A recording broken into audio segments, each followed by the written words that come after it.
Okay, hey y'all. I previously have made a video on how to make plarn, which is plastic yarn. And since I made that video, I have been making it for a little bit, and I have found some tips, tricks that I'd like to share with you. So I'm actually going to kind of create the video over again.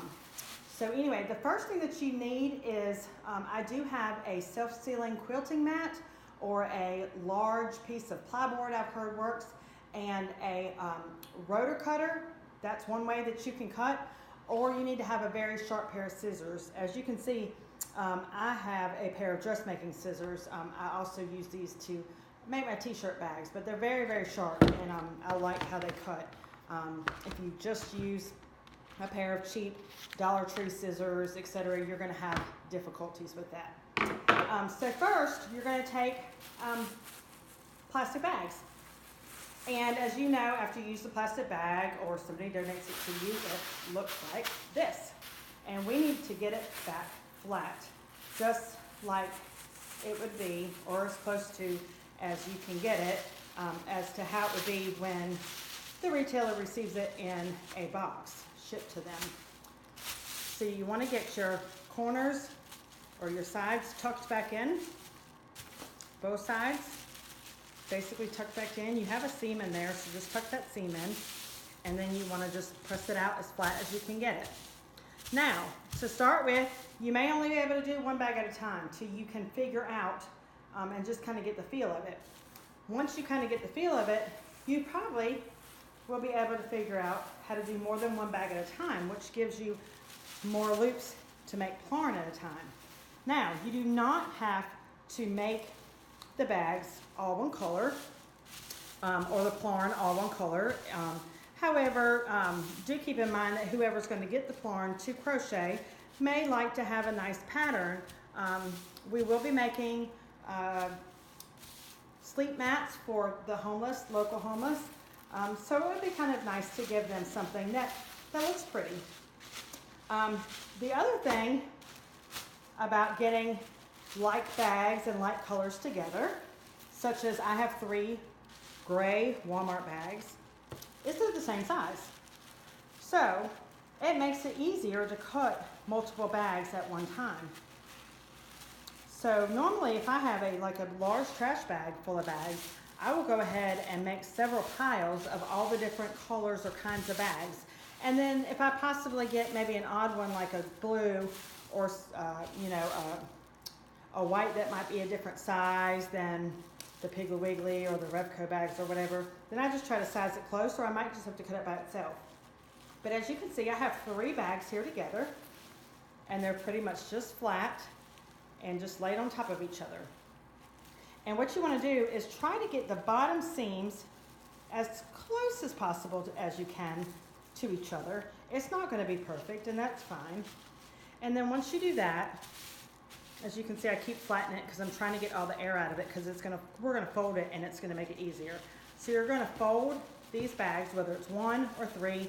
I don't usually do more than 3 because then you end up not cutting it correctly. All right, so I folded it in half, and then we're going to fold it one more time. Okay, so now we just have this strip. Okay, now what we're going to do is we're going to take our scissors and we're going to cut the seam off, the bottom seam. Okay, you need to cut all of it. And as you can see, this is kind of folded together. So just make sure that you get on the outside of whatever seam is the lowest on your bag. And like I said, it's not going to be perfect. If you want it to be perfect, you're welcome to do one bag at a time. But it can be time consuming, so it just depends on how much time you have to give. You're just going to take your scissors and you're going to cut off that seam. Okay? And you're going to have this piece over here. Then you're going to go up to the top, and you need to cut underneath the handles. Okay? And it's usually not the handles up here, but you need to make sure you get under this flap. See this flap? You need to get under that. Okay, so you're going to take your scissors and you're going to cut under that. Okay? Then you end up with just this strip of folded plastic. Okay, now we need to cut this into strips. And if you have a cutting mat and you want to be accurate, we're looking for about 2-inch seams, or strips, I'm sorry. So you're welcome to lay this on your mat and make sure that it's I just tend to eyeball it. Just keep in mind that the thicker the strips, the more cushion will be with the mat. You don't want to cut thin strips because thin strips makes thin yarn or plarn, and then it's going to make the mat thin. And we want it to be as thick as possible to give whoever's using it some cushion against the ground. Okay, but we also can't make it too thick because then it's hard to weave. So we're going to cut this for a regular size grocery bag, Walmart bag, Piggly Wiggly bag, Food Line bag, etc. You're going to get 4 strips, about 4 strips. And as you can see, they don't have to be exact. This one looks like it might be just a little bit thicker, a little bit wider than the other two, and that's fine. It doesn't have to be perfect. And then if it's a smaller bag like a pharmacy bag or something of that nature, you might only get 2, maybe 3. Or I've also seen the large belt dress bags or suit bags, and they're very long and they really don't have handles. All you kind of got it's just kind of straight at the top and the bottom, and all you have to do is cut the seam, and you're going to probably get maybe 10 strips out of that. So just use your judgment.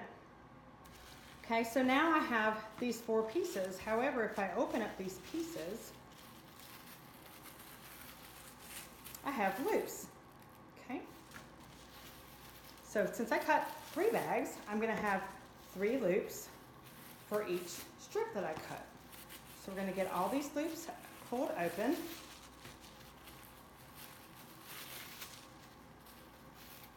I cut 3 bags, and then I cut them into 4 strips, so I will have 12 loops.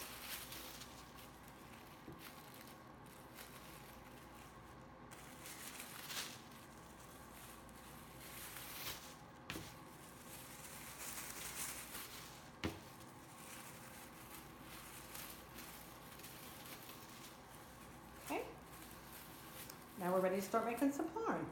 So you're going to take your first loop. Okay, you're going to hold it like this. Maybe so you can see this. You're going to take a second loop, okay, and you're going to do what we call T'ing it. So it literally looks like a T. So you put one loop through the other loop, okay? It looks like a T. Then you're going to take one side of your loop, the loop that's in your right hand, and you're going to put it through the loop that's in your left hand. Okay? And then you're going to switch your hands. So now your left loop, what was on your left side is now in your right hand, and the loop that was on your right side is now in your left hand. So you've kind of crisscrossed it. Okay? Now here is one thing, very important thing, that is different from my first video. You need to take this loop that's in your left hand, and you need to pull it down to where you can almost see the loop completely, okay? Then you're going to take this tail. Oop, that didn't work. Let me try that again. I must have. You're going to take this tail, sorry, I'll do it again so you can see what I do, and then you're just going to pull it. And as you can see, that knots really nicely, okay? This is what I did on my first video. Was I teed it, then I pulled it, and then without doing anything with this side, I just started pulling. And it kind of, you'll feel it tug, and it didn't do too bad that time. But if you try it that way, or if you find yourself doing it that way, I promise you, you're going to find yourself tearing loops. Loop after loop after loop is going to tear, or you're going to end up with a piece that's like this, and it's crooked. Okay? So, I'm going to do this trick again. You're going to take your loop, and you're just going to keep on going right onto this. You're going to take your loop, you're going to put your other loop through it, and you're going to tee it. Okay? You're going to take whichever hand you want to do. It really doesn't matter. So if you're left-handed, you might want to do it one way, or if you're right-handed, you want to do another. But you take one loop and you put it through the other loop, and then you switch your hands. And then whichever hand, whatever loop is in your left hand, you want to pull it down to where it looks like that. Then you're going to grab your tail. See, you can already see it tying. See it?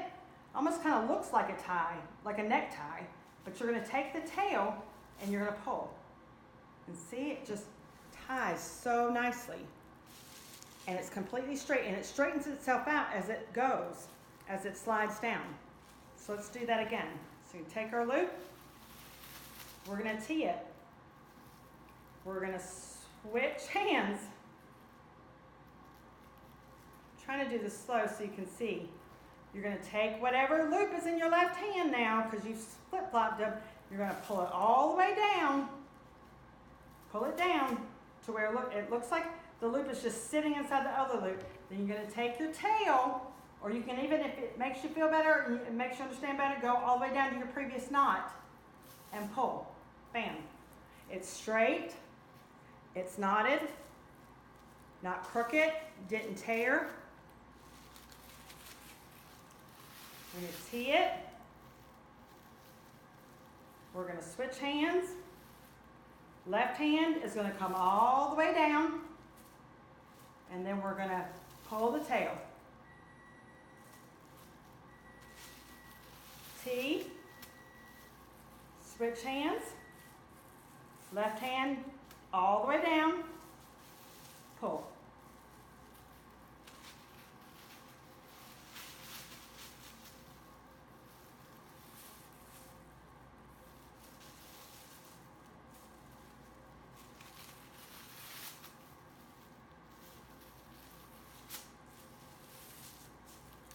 And once you get the hang of it, you're going to be able to go faster. You're going to be making some plarn really fast.